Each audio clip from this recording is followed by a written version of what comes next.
What's going on, family? Welcome to another episode of Family by Heart. We are back with some new episodes, and this is going to be my second attempt to do this episode. I tried recording this one, a little over a month ago, and for some reason, the software I was using had a little bit of a glitch and stopped recording like halfway through. So I'm like, you know what? I'm going to do it all over, and finally got the time to do it. Everyone else is in bed. Everyone else is asleep, which is why I might be talking a little bit softer than normal. But hopefully you don't mind with my deep voice. Maybe it'll soothe you.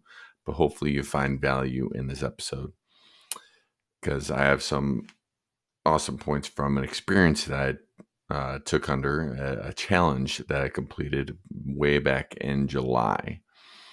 And it was the 12-hour walk challenge. And first of all, I want to give a shout out to Sherry Maury and the rest of the crew at Compound Fitness in Strongsville, Ohio.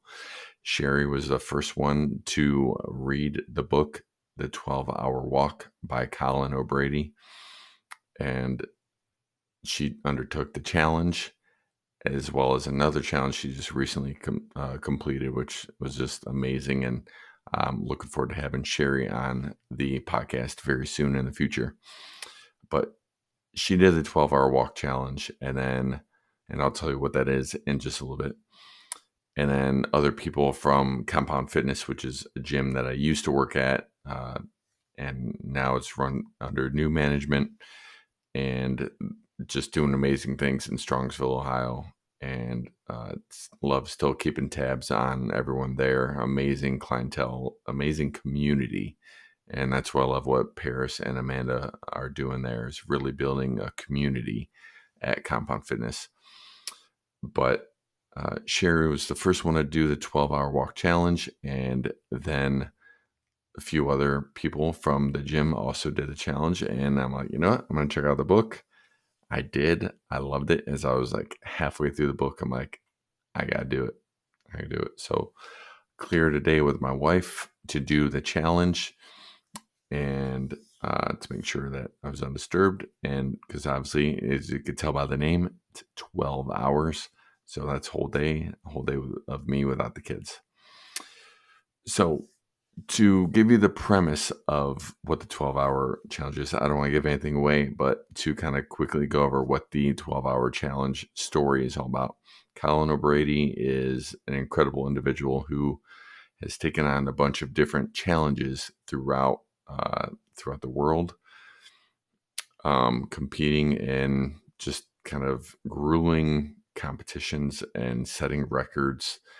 And this one in particular was, he wanted to be the first man to walk across the continent of Antarctica on foot, carrying his own supplies, having everything in a pull-along sled, and then would set up tent every night, and then get up the next day, pack up, and move again.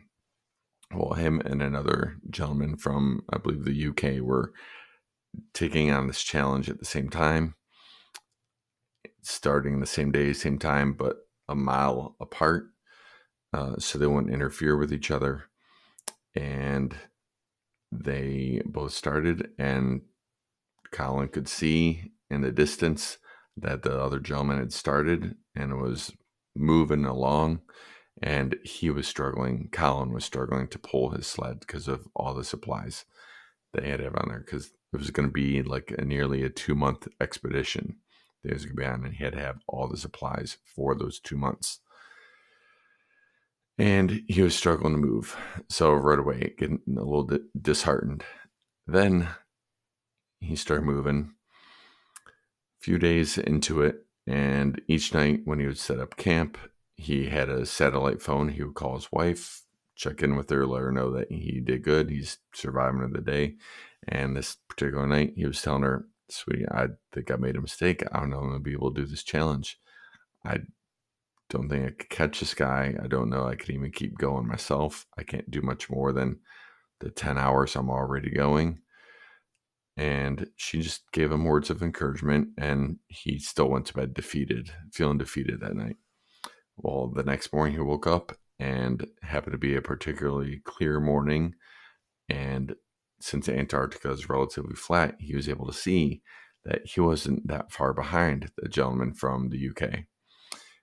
And this kind of gave him some hope, got him motivated. So next you know, he caught up to the guy and they're walking neck and neck. And suddenly it became a battle of determination, a battle of courage.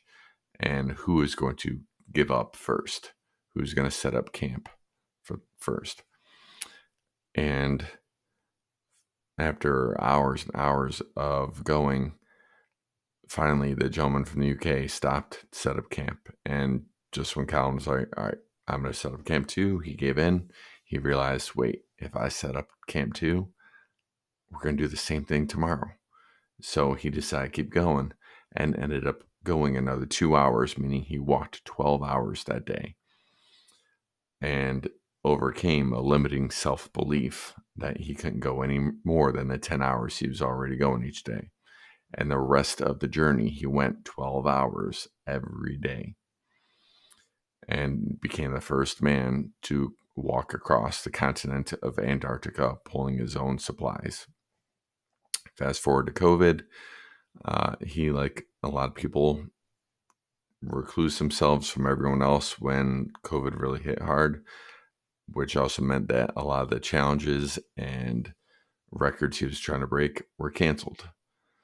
And so someone who's always taking on challenges, he was feeling depressed and full of angst and didn't know what to do with himself because him and his wife were pretty much keeping themselves away from everyone else. And one night he thought of, you know what? I'm going to go on a 12-hour walk. I'm going to walk. That's one times where I thought I couldn't do anymore, and I did it. So I'm going to go for a walk for 12 hours tomorrow. So he told his wife. He left that morning, and as he started about his walk, felt his phone ding, and just as he was about to check his email or text message or whatever it was, he thought, you know what? No, I need this day to myself. I want to overcome whatever's going on in my mind, my body, get over this depression I have from COVID and the world being shut down, and I want to just go about my day and focus on me.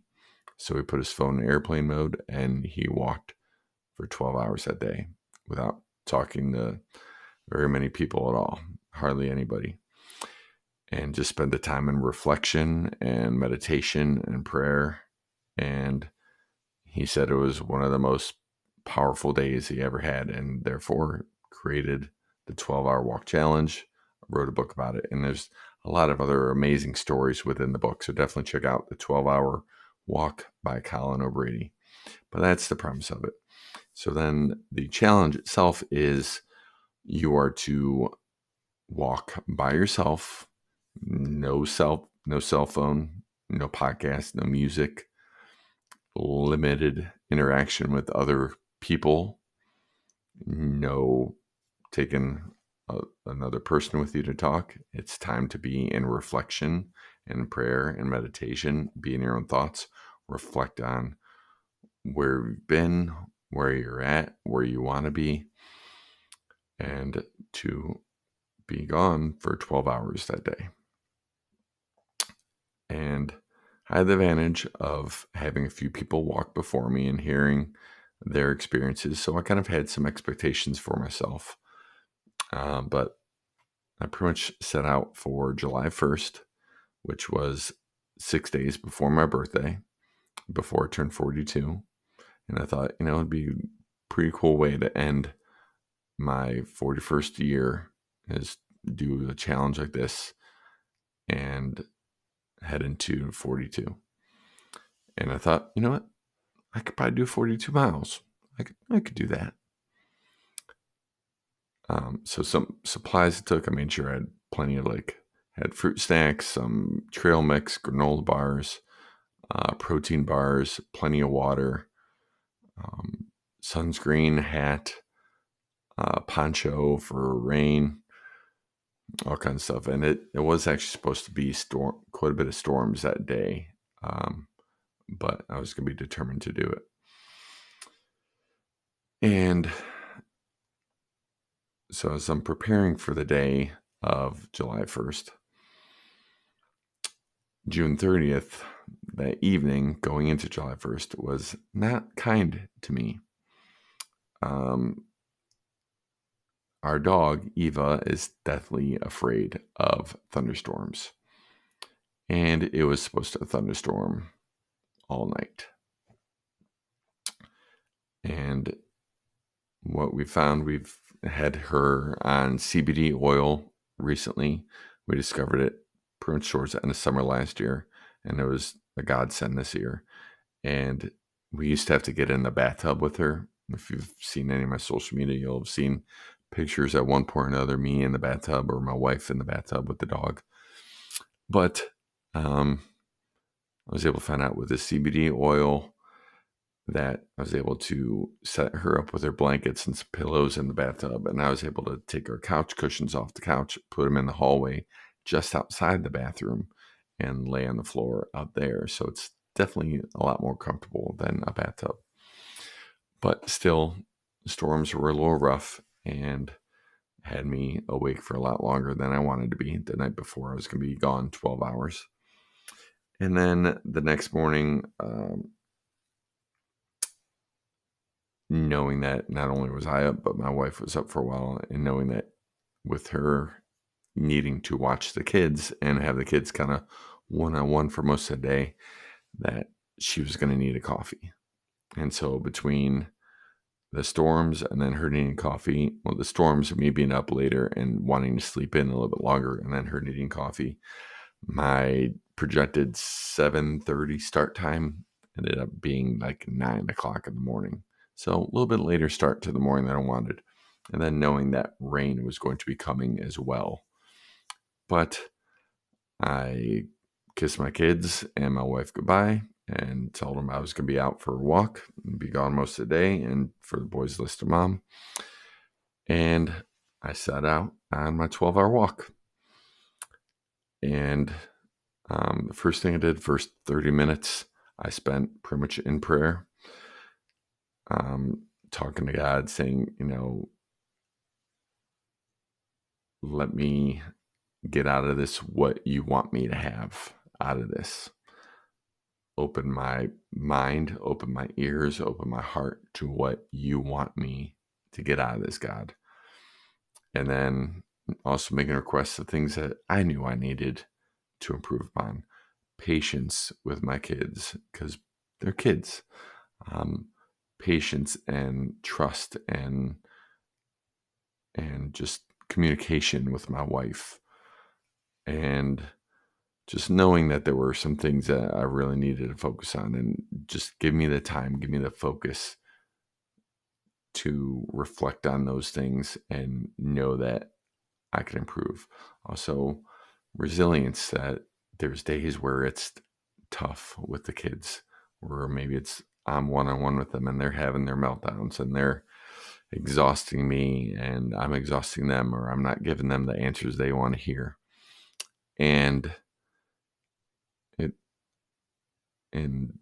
show me that if I can be resilient and get through this 12-hour walk, give me that same resilience working with the kids. Give me that same passion and drive that's going to take for me to complete this walk, and let me reflect that to my family and how I treat them with love and respect and hope. So that's how I spent the whole first 30 minutes of it, was in prayer.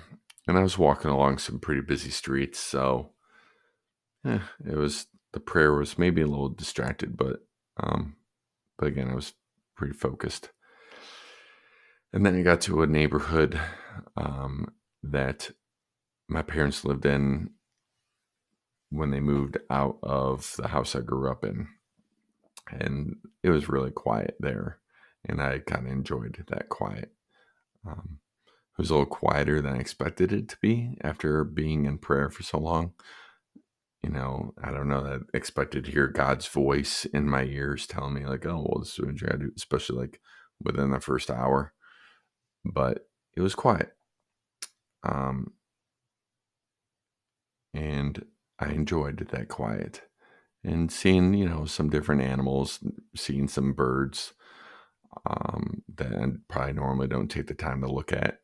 That was pretty cool. But so from this point with my walk, I'm going to share with you kind of the things that that I took away from my 12-hour walk. And the first thing that I'm going to say is notice the small things. So after going through that neighborhood that my parents lived in and walking past that house, I came to a street that I used to drive up and down all the time going home to that house.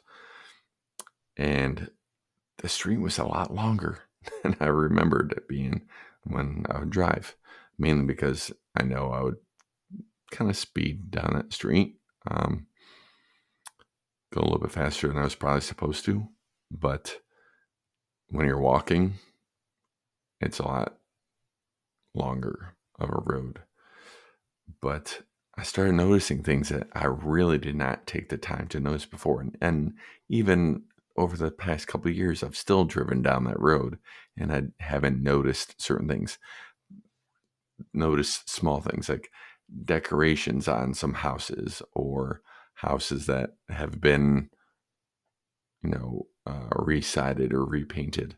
Heck, there was one house that was like a tiny house that you would see on like tiny houses or small houses on like HGTV or Discovery or something like that. It was a tiny house. I'm like, oh, that is so cool. I've never noticed that before. But seeing that small house, I was like, huh, never noticed that. And then here there was like a whole new playground on the street that I still had gone up and down that I had not noticed. Like, wow, like I gotta bring the kids back here. And I was almost tempted to take my phone out, take a picture, send it to my wife. But I was like, no, not gonna do that. Not gonna do that. So, but that's the first tip, is kind of take the time to notice the small things in life, things that you might not realize. What kind of small things are going on in your life with your wife? Like, are you noticing her haircuts? Are you noticing when she has that exasperated look on her face when she comes home from work, or when you come home from work and she's been with the kids all day? Take the time to read her body language. Take the time to figure out what's going on with your kids. Are you listening to them, not just hearing them and seeing their behavior, but are you taking the time to listen and recognize what their behavior is telling you? So take the time to notice the small things. And that's one of the first things that I got out of my 12-hour walk. Next, with the walk, I had a planned route that I wanted to follow, with some possibilities for taking different turns and going a little bit farther, maybe going a little bit shorter. But overall, I had kind of a projected route with a few other options. And one of the ways that I wanted to go, I thought I knew the area, and I went down the street, and here I didn't realize it was a dead end. And so then I had to follow it. So one of the ways you could go down it was a dead end, and then there's still another way out without completely turning all the way back. But the way I thought I was going to be able to go into another direction, no, there was no way through. So I took a wrong turn. So my second point when it comes to my 12-hour walk is wrong turns may take a lot longer to correct, especially when you're walking, but you can still learn from and enjoy making a wrong turn or a wrong decision. So again, thinking I knew where I was going, I didn't. And here I got to go by houses I'd never seen before, see new scenery that I hadn't noticed before because it was right near a parkway. And really just enjoy exploring more of the city that I grew up in. I grew up in this area, and I had never seen some of these things before. And then also, it was fun, like realizing that, oops, I went the wrong way. This isn't what I expected. How am I going to recover from this? How am I going to make the next step? What's going to be my correction? And figuring that on the fly, using my brain a little bit differently. And so that was definitely one of the things that I learned from it, was even making a wrong turn, you can still learn from that wrong turn. At this point, I'd been walking for, about 2 hours or so, and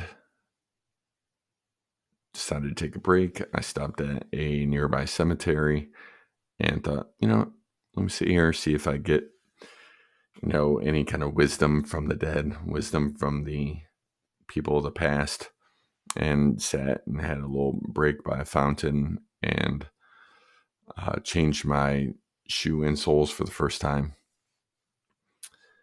And I say my insoles because if I have big feet and I would not fit a whole nother pair of shoes in my insoles or in my bag that I was carrying that day. So I just carried an extra pair of insoles to switch out. And no, the dead didn't talk to me. It was quiet, which was nice, but the dead didn't talk to me. I don't see dead people, and I'm okay with that. So I continued on, and at that point I was thinking, all right, no, maybe I'll head to this area and go past my wife and my first apartment together. After taking this break, and I started thinking, I don't feel like walking that far. That's going to really put me off away from my path. So then I had a backup plan and took another turn, and again, a wrong turn. The direction I was heading down, I came to a area in the Cleveland Metro Parks where there was a nice little old farm type housing that's like historically preserved, and they have farmers markets down there. But just past it, the way I wanted to keep going, there was a bridge, but the bridge has been under construction for I don't know how many years, and it was closed off. There was another direction I knew I could go that would have a lot of beautiful scenery, some ranches with some horses, but it was very hilly, which I didn't really feel like walking up or down hills at that point. But also the roads were really narrow, and with it being hilly and knowing how some people drive, myself included, I didn't think it was going to be a safe route for me to go that way. And safety is definitely a huge thing when it comes to doing this 12-hour challenge. So I decided, I don't think so. Maybe I'll walk up to the bridge and try to see if there's a way to cross the bridge, even though it's under construction and you're not supposed to. But before I got there, I realized at the farmer's market there was a little portalet, and so I used the restroom. And I'm thinking, man, I hope there's a way across the bridge. I don't know. I really don't want to go down Lewis Road, the narrow, winding, hilly road. I really hope there's another way around. Hope I can get to the other side. And just as I came out of the portalet and was about to start walking towards the bridge, or having to backtrack my way back to where I came instead of taking Lewis, I happened to notice this small clearing with about waist height only, with a very small sign on it, a sign saying Rocky River Nature Center, 0.6 miles ahead down this path, which I didn't see before I went in the porta potty. Go. Okay, if I go there, that takes me out onto the other side of the bridge. So a wrong turn going down, not realizing I wasn't going to be able to go across the bridge, I still was able to, one, ask for guidance to God, like, how do I get over to the other side? And then figure out another way to go where I wanted to go. So that was another point, is that even when it seems like there's a dead end, even when it seems like your road is blocked, don't give up. Look for other ways around if you really want to get somewhere, and you will find it.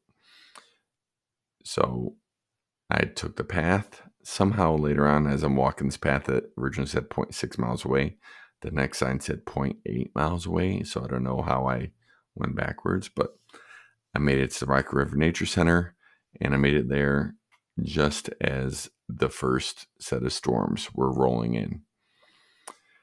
And what's cool about the Nature Center is area inside to help keep people dry, but there's also a back patio that overlooks the Rocky River that not a lot of people spend time on this back patio.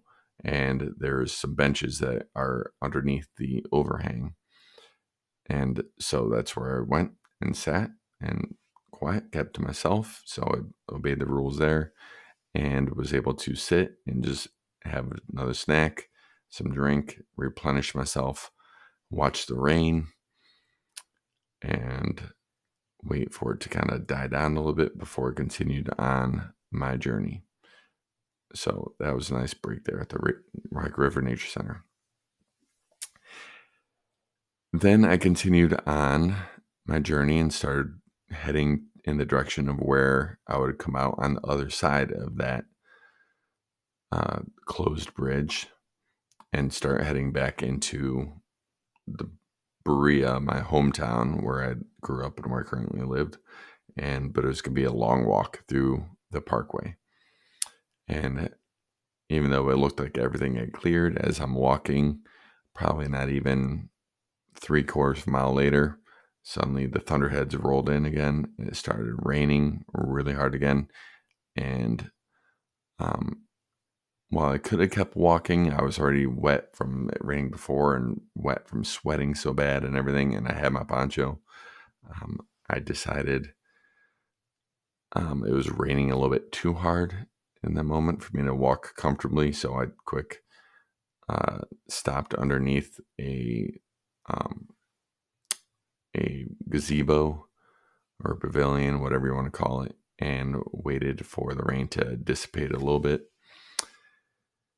And then once it slowed down to rate I was comfortable, I started walking again.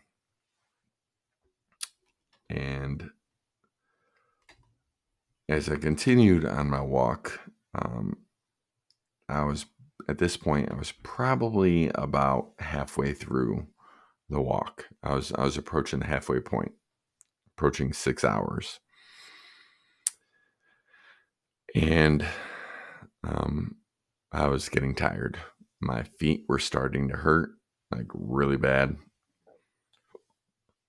And that brings me to my next point, is that, well, if you know me again from past podcasts and Step Up to Greatness and things, my point is, while you should still keep moving forward in life, while you should still keep moving forward towards your goal, it is important to listen to your body and pump the brakes when necessary and take a rest.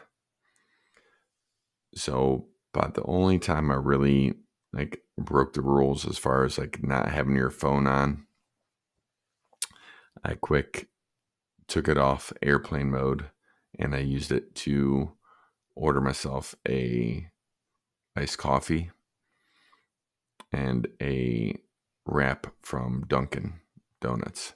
And I did this so I didn't have to go in and talk to anyone and order it. So I just quick boop, boop, boop, and put it back in airplane mode.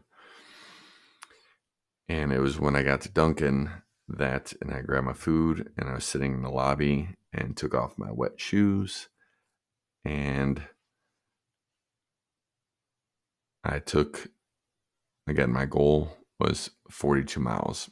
At the 6-hour mark, I was at 14 miles. And I quickly realized I'm not going to hit 42 miles. And I also knew I needed to rest.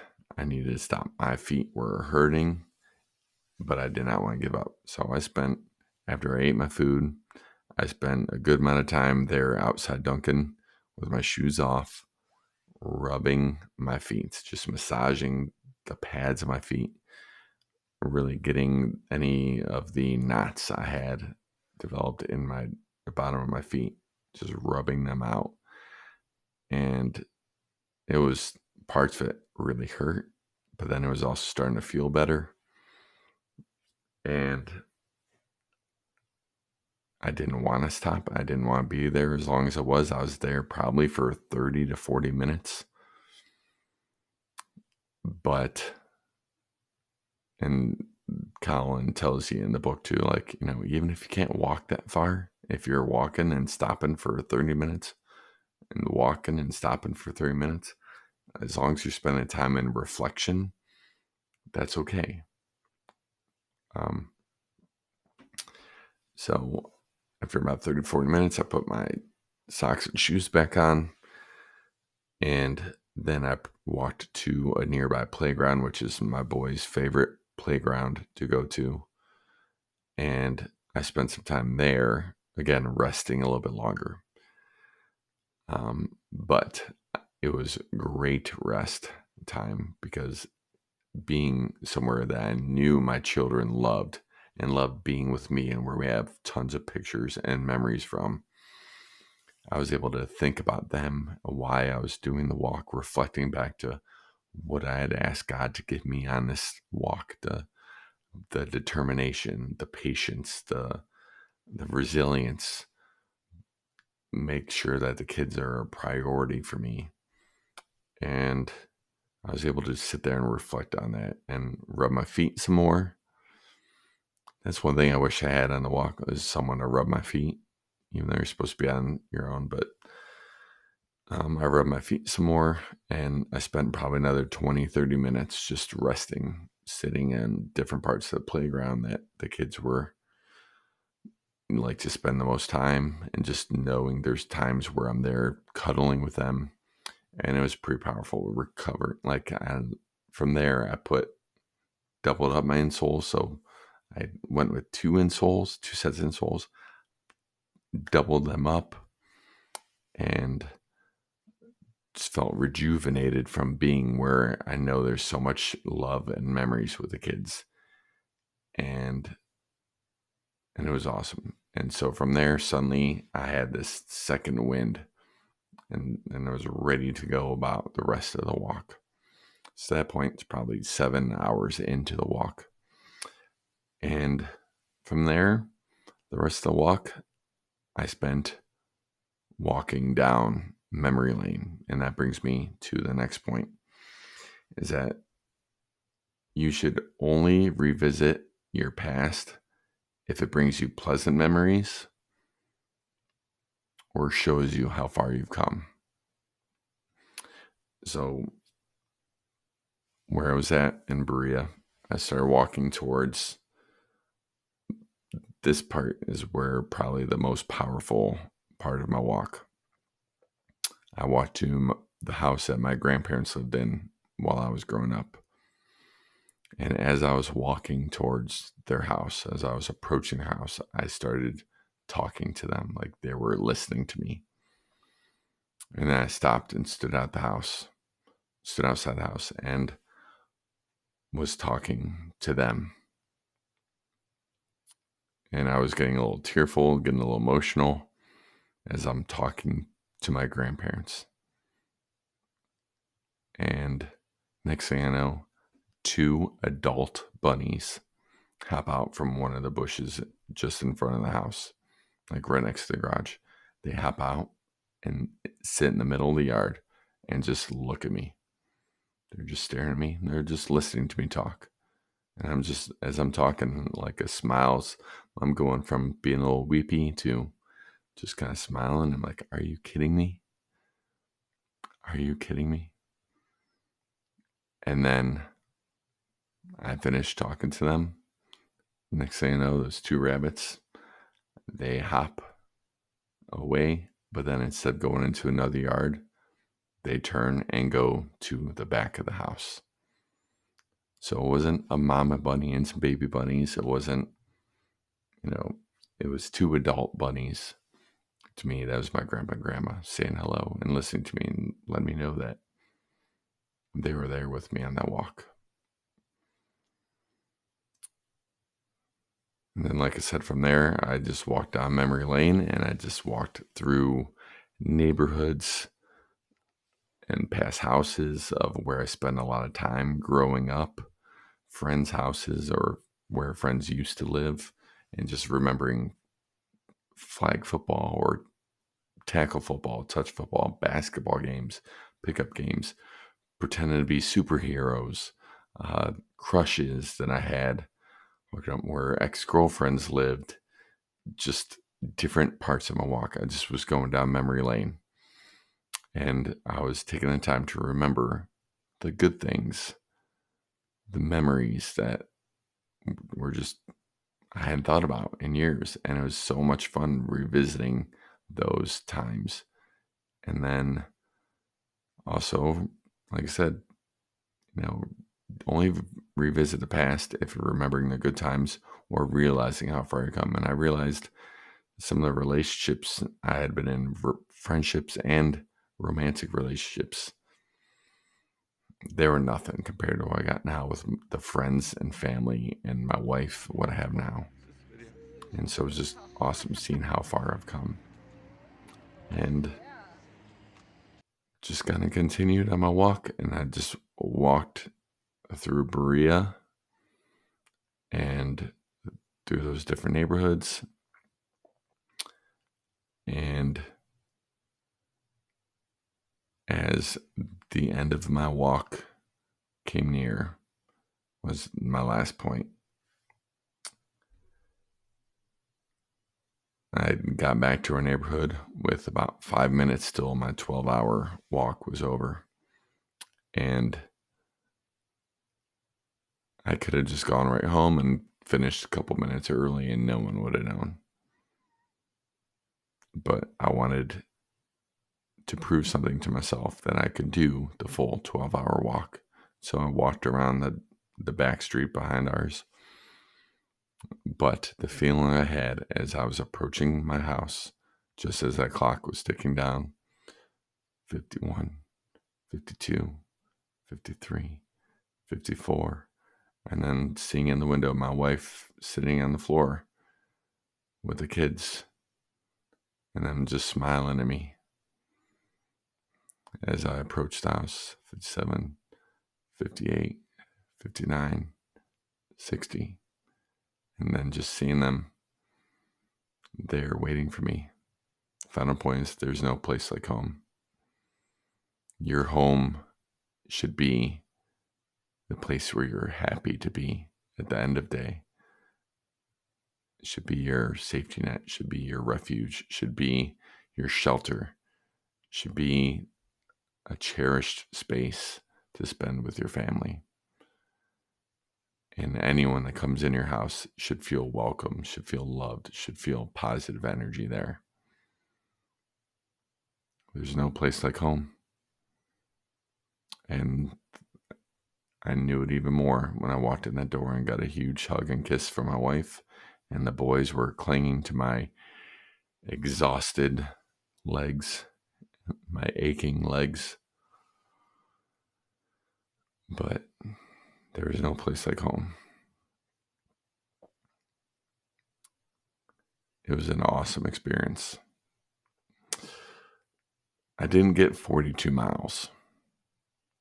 I got 27. And I'm all right with that. Sometimes our expectations, we don't meet our expectations, but still be proud of what you accomplished. 27 miles. There's been times where I've thought, do I want to do a half marathon or a full marathon? Do I really want to do that? Do I want to put my body through that? Well, I did on my 12-hour walk. I said, well, I could check those two off my bucket list, even though I never really put them on. But I did a half marathon. I did a full marathon. And I'm proud of myself for that, because that's a lot of grit, doing the 12-hour walk. And I really encourage anyone else to do the 12-hour walk. Read the book and know that, like Colin tells you in the book, you don't have to walk the full 12 hours. Just take that time for reflection and solitude and meditation and prayer. Check in with where you're at. Reflect on where you've been, how far you've come. Think about where you want to go with your family, what you want for your future. Take that time to discover who you are, what you've been going through. It was a very powerful day for me. And yes, I was exhausted, and I did one of the things I never thought I'd do. And I did an ice dip. I did an ice bath. Once my wife was putting the kids down for bed, I'd dumped 2 trays of ice and put ice cold water in a bathtub and soaked in that for 10 minutes at least. And man, it felt good. Next morning, not so much. Didn't feel so good. But I recovered within a couple days. Was able to share that story, and I'm finally going to share the story with you guys. So the 12-hour walk, awesome experience, awesome book, again, by Colin O'Brady. Please check it out. Again, shout out to Sherry Mowry for getting myself and the other people at Compound Fitness on board doing that challenge. Sherry, since then, has also just completed another challenge that Colin O'Brady is part of, which is called the 29029 Everest, where it's a simulated climb of Mount Everest.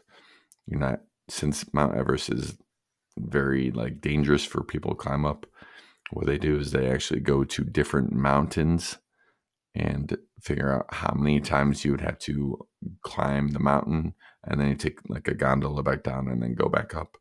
How many times you would have to go up the mountain for it to equate to Mount Everest.